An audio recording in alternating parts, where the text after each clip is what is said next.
theatricality and deception. Powerful agents to the uninitiated, but we are initiated. I'm super excited!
A lot of new people who want to know what this is and why it's happening. Can you give us an introduction? Yeah, again, the term geoengineering, aka chemtrails, the layman's term for what we see happening in the skies, but this is weather modification on a global scale. In fact, these programs are so large and so all-encompassing that all other weather modification programs that go on a smaller regional basis are virtually, they're negated by the scope and scale of the global geoengineering programs. And these programs involve a number of aspects. You have the saturation of the atmosphere with various chemical and metal particulates. And there appear to be various purposes and objectives with this saturation. In conjunction with the saturation, which ionizes the atmosphere, it makes the atmosphere more conductive, we have the HAARP facilities, High Frequency Active Auroral Research Program. These are ionosphere heaters. Many have heard of the HAARP facilities. There's not just one or two or three. We believe there's at least 18 around the globe, possibly with 3 more being built in Antarctica right now. And once the atmosphere is saturated with these particulates, and then you add the ionosphere heaters, the entire weather system globally is virtually being thwarted. There is no natural weather at this point, and we really don't know what sort of climate conditions we would have necessarily if these programs were brought to a halt, and they desperately need to be brought to a halt because the saturation of the atmosphere is thwarting the hydrological cycle. It's totally disrupting the rain cycle. Again, we have the artificially nucleated snowstorms, which I just mentioned. You can't go from 100 degrees to snow in one day without a whole lot of help. This includes jet stream manipulation with the HAARP facilities, and we are not guessing at this. We have monitoring sources for this signal, and we can see where the signal is most intense, and that's what steers the jet stream. So then you add artificial ice nucleation, which is a chemical nucleation process. They can turn what should have been rain into snow and drop the temperatures of these storm systems by this artificial chemical nucleation. This isn't sci-fi, this is hard science fact. The weather disseminating agencies are trying desperately their task, and they're all owned at the very top, it appears, by the Rothschilds and or other parts of the global elite complex. Rothschilds in particular are ownership of Weather Channel, Weather Central, Weather Underground. And it was imperative that they own these agencies, otherwise there would be great discrepancy in trying to explain away these events.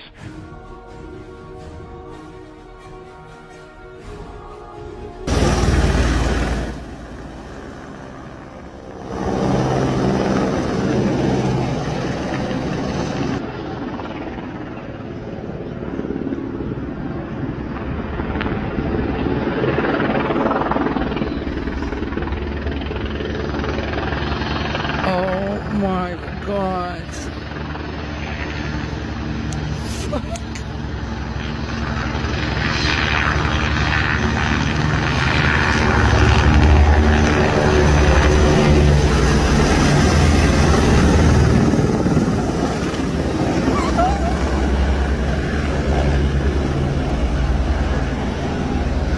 Story story at Sacramento Executive Airport yesterday when this aircraft passed by on its way to the hangar.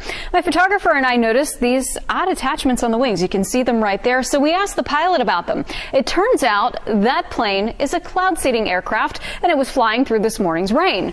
The cloud seeding today was done by SMUD as a way to help increase stream flows to allow for more hydroelectric power generation. Here's the basic science. Clouds form when billions of tiny water vapor particles condense onto dust and other microscopic particles to form water droplets. Those dust particles are called cloud condensation nuclei. Big phrase there. So you can think of them as cloud seeds. Every cloud has them, but not every cloud has enough to produce rain. That's where cloud seeding comes in. It's a weather modification technique that adds more of these tiny particles to the lower part of the atmosphere. That's done with aircraft like what you just saw or ground-based generators. The goal is to make the clouds more effective rain and snow producers. Silver iodide is the most commonly used cloud seed, and while silver is a very toxic heavy metal in large quantities, environmental research shows that cloud seeding is not likely to be harmful to wildlife, although it may reduce the growth of algae and other bacteria in freshwater systems. Still, cloud seeding operations are carefully monitored to ensure that it's safe for the environment and for us. But now the question, does it work? Cloud seeding has been used. 16 days ago, Mexico banned chemtrails and solar geoengineering after discovering a rogue climate balloon hovering over Baja, sent there by an American company called Make Sunsets without any authorization. The balloon was released in an experimental attempt to dim the sun in order to fight climate change. This controversial climate solution releases aerosol and sulfur particles into the upper atmosphere in order to reflect the sun's heat. Blocking out sunlight via particles, sulfur particles, could trigger rapid and significant global shifts in precipitation, causing parts of the planet to be flooded and other parts to be completely barren of rain, according to previous research. Solar geoengineering could even lead to more erratic and rapid changes in temperature more than we're currently used to, and sulfur specifically could cause permanent damage to our Earth's precious ozone layer. The Mexican ministry's press statement cites a United Nations ban on geoengineering that Mexico and nearly 200 other countries signed in 2010 because of its risks of dangerous climatic consequences. The United States, however, was not one of the countries to sign this moratorium. Fast forward to today, the Biden administration plans to fund geoengineering for the next 5 years. I find all of this extremely interesting since the narrative on chemtrails and geoengineering has historically always been that it is just a conspiracy theory. It's especially interesting after the whole world watched a climate balloon or a balloon of some sort go across the whole entire nation until it was finally shot down. It really makes you wonder. This is very interesting news and great news for Mexico and its citizens.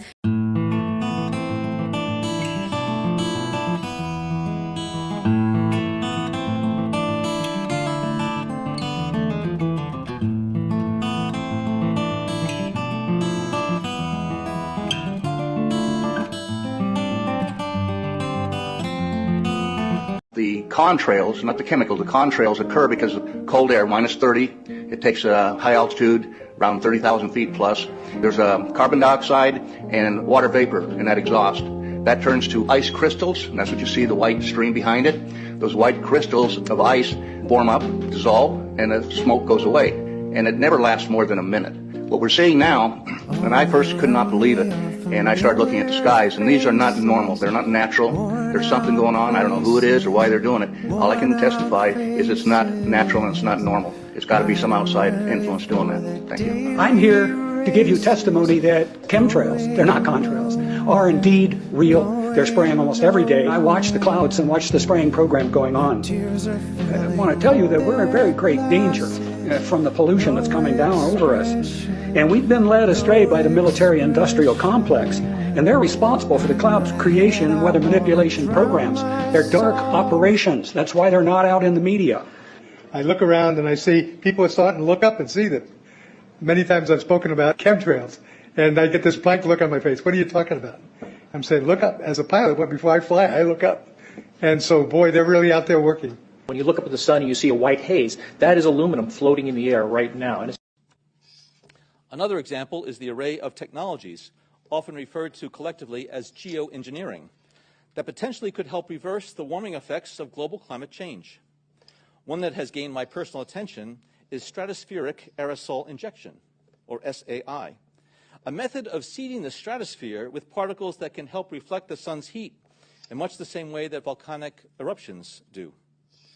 An SAI program could limit global temperature increases, reducing some risks associated with higher temperatures and providing the world economy additional time to transition from fossil fuels. This process is also relatively inexpensive.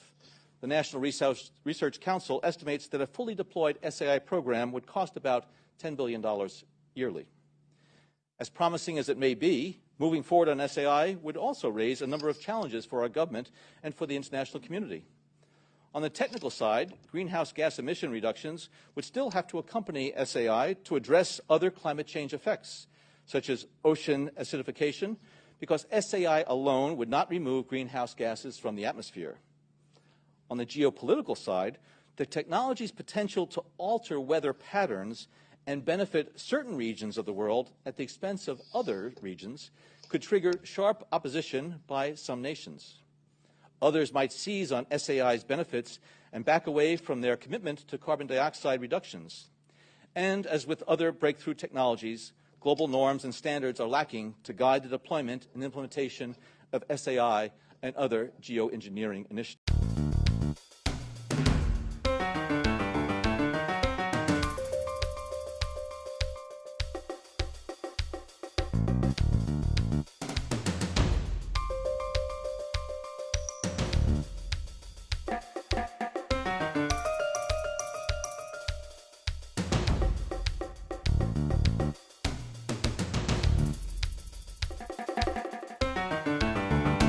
Okay, so I kind of want to expose some chemtrail truth here. As most of you know, we're selling the plane, so we're not getting paid out anymore. This plane has been certified to use the chemtrail fluid EK5812. And so it holds 50 gallons in each tank here, and then the fuel goes in this one. And then right in the exhaust, just right up here, there's a injector that sprays the fluid when you turn on the switch.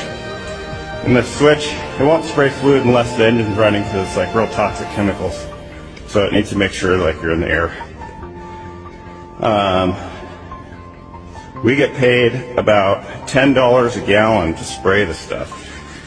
And this has a government issued retrofit kit. And you can see down here, they installed this switch.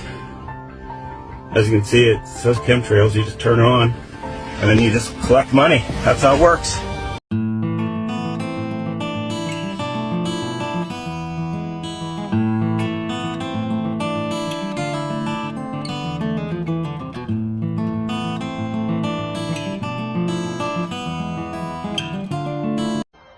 Most rainmaking techniques used today originated back in 1946, when scientists discovered that by dropping particles of a chemical called silver iodide into cloud tops, they could trigger rainfall.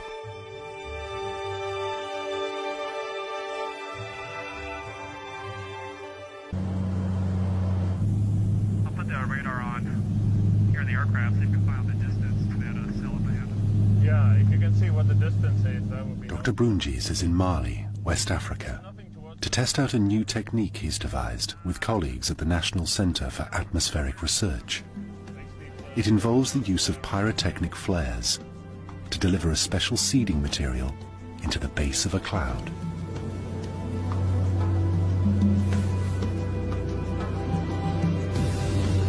These are the so-called hygroscopic flares. They consist of salts inside. And as we burn them, the smoke produces the particles, the salt particles that... Oh, there's a rainbow up front here.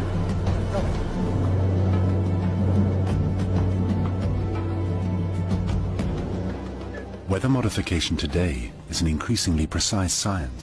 In the last few years, we've literally been on all 5 continents. A lot of our work focused on Southeast Asia, Africa, North and South America, and then also in Europe, Italy and Greece. There are currently more than 47 countries, more than 150 programs, cloud seeding programs, going on as we speak. I never in my life thought I would have somebody look me in the face and tell me, "Is there something wrong with you? You've been looking really depressed lately. You know I can put you under mental evaluation for up to 120 days. Who would take care of your daughter?" Because I was divorced at the time. As soon as I heard that, I knew. It validated everything I ever thought. And I thought, I've spent 9 years of my life trying to protect human health, and here we are, violating law after law after law. Just sitting here, instead of protecting the people, we are poisoning the people. And you ask yourself, if this is true and we are spraying the people, where are the pilots? Where are the people? I don't know if you pay attention, but look at Snowden. Look at Manning.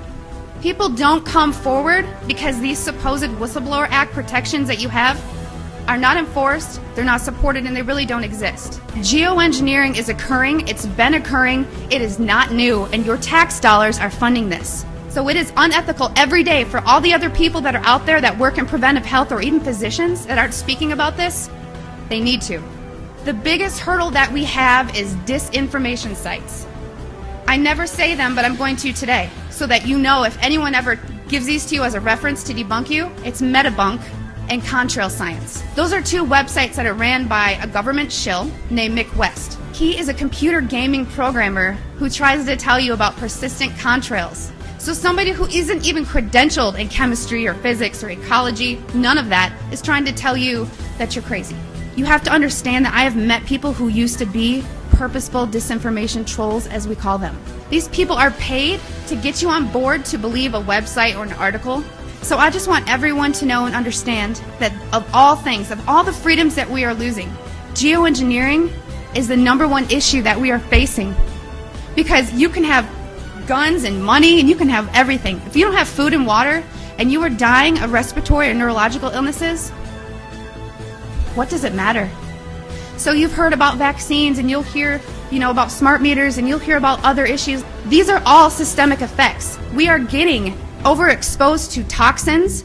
People will tell you fluoride's in the water, but it's not a lot. It is a lot because you're getting it everywhere in your food, water that you drink, and you're getting